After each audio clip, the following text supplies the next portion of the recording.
رئیس کارهای داخلی شهر دوشنبه روز 20 آگوست سال 2024 از دریافت و مصادره پولهای قلبکی به مبلغ خیلی بزرگ خبر داد. مرکز مطبوعات ملی پایتخت تاجیکستان گفت چند وقت باز توسط شبکه‌های اجتماعی از پنجشنبه آثار سامانی قلبکی در حدود شهر دوشنبه هر گونه خبرها پنگ گردیده باعث اضطراب شهروندان گردیده بود. وابسته به این از جانب کارمندان شعبچه شهری ملیت شعبه وزارت کارهای داخلی 2 نویه سینا در نتیجه یک قطار چاره‌بینی‌های فوری و جستجویی همچون گمانبر سعدیف دادی خدا سال تولدش 1996 ساکن شهر دوشنبه دستگیر کرده شد. ضمن کوفتکوف از سعدیف 70 عدد کپیورهای 500 سومانه، 46 عدد کپیورهای 200 سومانه و 9 عدد 5000 روبل روسی دریافت و مصادره کرده شد. معلوم شده است که این همه پولهای مصادره شده قلبکی بودند.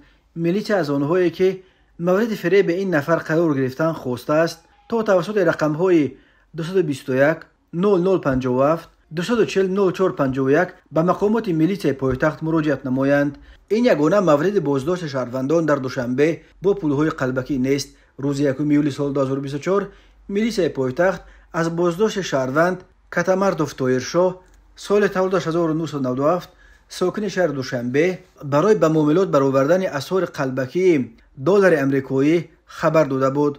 گفته میشد در جریان تفتیشات معاین گردید که کتمردوف دلارهای قلبکی را توسط یک هممسلکش از خارج به تاجیکستان وارد نموده با مقصد به دست آوردن مبلغ مفت آن را به معاملات برآورده است. از آن قبل روز 29 ایون ریاست وزارت کارهای داخلی شهر دوشنبه خبر داد که سیدوف عبادالله سال تولدش 1973 نیز برای ساختن و به معاملات برآوردن اسعار قلبکی دستگیر کرده شد.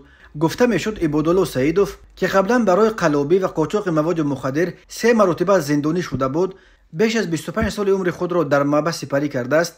این دفعه از ماه اپریل سال 2024 در منزل استقامتیش با استفاده از تجهیزات کامپیوتری و دستگاه پرینتر پولهای ملی قلبکی را برای ساختکاری آماده و چاپ کرده است.